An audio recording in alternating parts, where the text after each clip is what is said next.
towards the beginning is it, why not say Muslim family? Why specifically kids? I guess to start as a niche. Okay.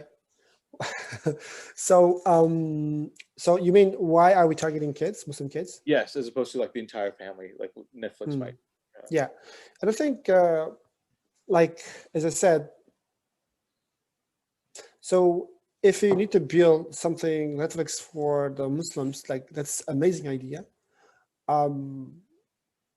I personally think like we somehow as adults would think, oh, I know what's good for me. You don't have to show me what's halal, what's not. For example, like if the Avenger, like Marvel Avenger movie comes up, yeah, there are a lot of scenes which is not Islamic, whatever, but you end up watching anyway because you think, I know it's good, it's not. Because even if you go outside, right, there are different types of people. So you may think, like you say, I know what's good, what's bad. That's the first thing. The other thing is that building platforms, I'm like, the Muslims, like it's much more daunting than the kids. Because one thing I also learned is like we feel like kids are like need help. You are more willing to do for kids. It's easier, even from marketing standpoint. It's like easier to sell that idea. To convince that this is good for kids. It may be because another thing is like in the media, like kids sometimes if the content is good, they keep watching the same thing again and again. Like especially if it's songs and things. But for adults, like most of the time you just watch and that you want something new. You want to keep coming new stuff all the time, which could be costly and time wise as well. So that's, last but not the least is that I guess when I was building this, for me, I was trying to build it for kids, right? Not for the whole audience. Then I guess also, in the beginning you mentioned about acquiring content, licensing, or creating your own. How much do you have to make sure that this is this is something you could go to market with? Like how much, and how much do you have to invest in something like that? Yeah.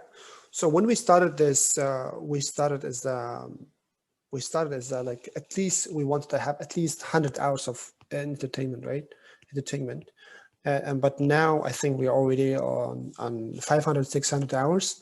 And hopefully we're also trying to close the round soon. Inshallah, if we do that, by the end of the year, it will be like 1,000 hours. And these are independent content creators who work with you?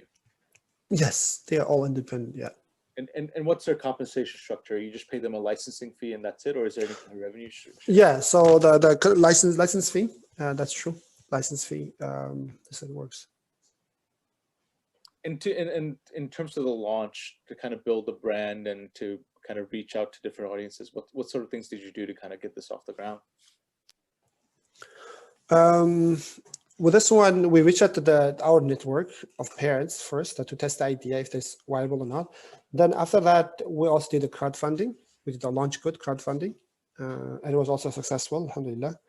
And then after that, it was mainly on the advertising, Apple, Google, Facebook.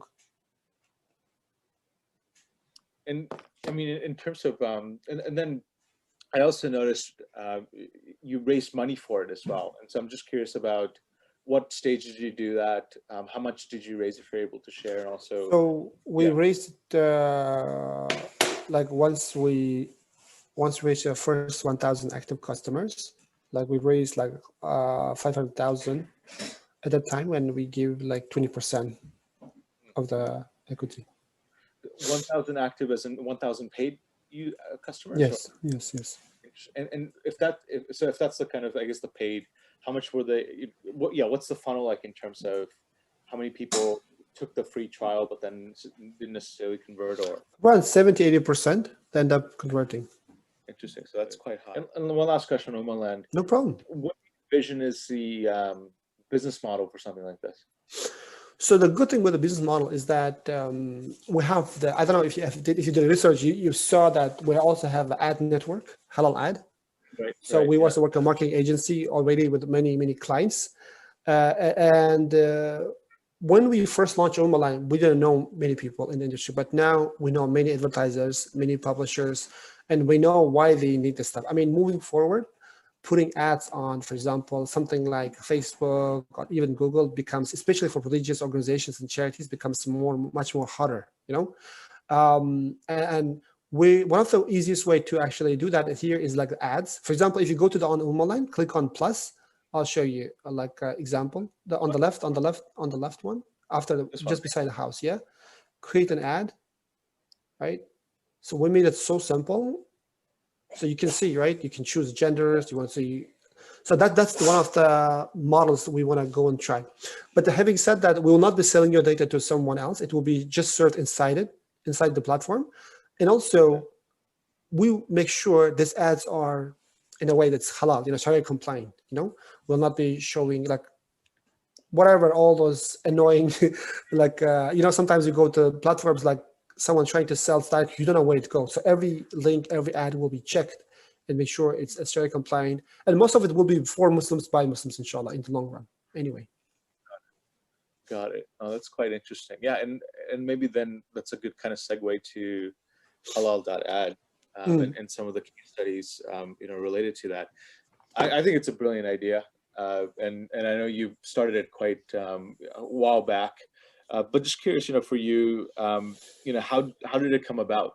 What made you kind of start this? Yeah, that's a good question. So, as I mentioned, the first time when we launched the Ummaland was 2013, right? As you mentioned. So we ran this for 2 years. We couldn't sustain. We had to shut it down. But one thing we understood is that there was this demand. There were Muslim advertisers. They needed help, and but we couldn't sustain the Ummaland. But we were saying, okay, maybe we couldn't sustain. But there are other Muslim websites, Muslim apps. There are sometimes millions of downloads, and they are looking for Sharia compliant and halal ads because Google doesn't always provide that. This is how the idea came about. This is where we started in 2015, actually. So we learned our lesson. We shut down Ummaland the first time, and we launched the halal ad. So in the beginning, like 2-3 years, we're just doing the ad network. But then some of the clients like Wahid Invest, they were coming and asking us like, can you guys help us with the, with the marketing as well? Like not only on your network, but also on other platforms like Facebook, on Google, because we need the customers. Because we were saying, why don't you go to other agencies? They're saying, oh, we go to other agencies, but they don't understand our market. They're not Muslims, whatever the reason is. And then that's when we started offering the marketing as well. So we offered marketing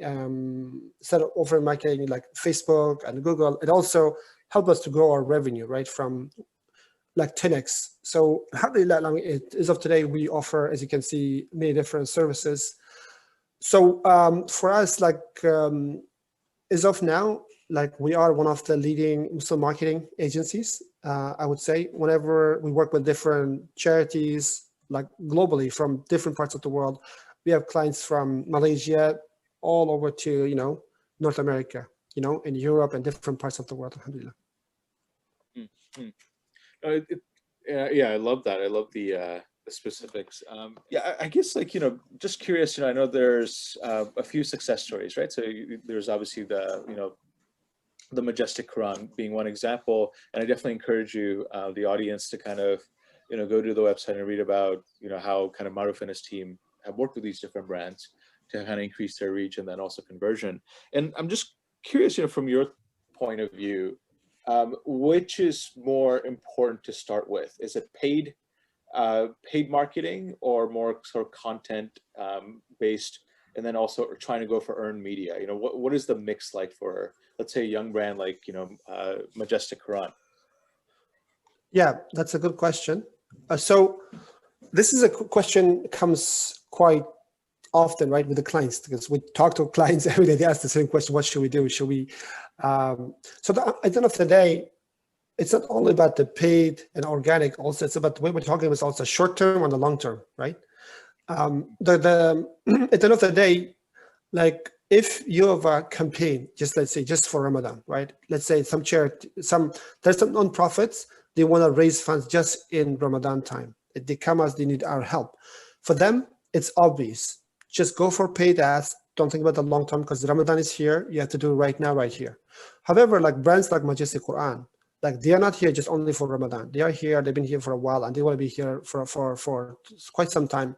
For them, our answer is that you have to do both on parallel. So part of it, you go on the paid ads, and parallel will go on organic. So with the Majestic Quran, like what we did is that we looked at their strategy, what kind of strategy they have. the content strategy. So we suggest to have the blogs and the podcasts, for example, for the long term. And the short term, we also create their ads, not only on Facebook, on YouTube, et cetera, right? So it was in both ways. And then I think the next question will be, what's the budget wise? The budget also depends. Like in the beginning, if it's paid and organic, we usually suggest like 80-20, 80% to paid and 20% to organic. And organic, you don't see the results right away. But for example, one of the things, like if from the link, if you, there's another link, like so when it's a post, you see there's one of the things we did with Quran Academy on the right, like 100,000 free organic. You just go a little bit up, no, a little bit up, not archives. Yeah, you see that one. How to understand Quran Academy. If you go a little bit down. Yeah. So this one, right? Yeah, with 100,000 free organic. So what happened in that case scenario is that this is one of our clients as well. We didn't have much money for the paid ads, right? But we keep writing articles. As you can see, for over the years, in the beginning, it was almost nothing. But at the last time we took the check was 2017, I guess.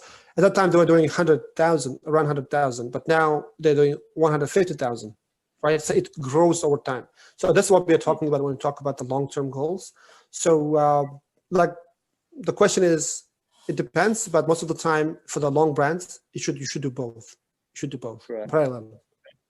Because it's both are ongoing processes, you know.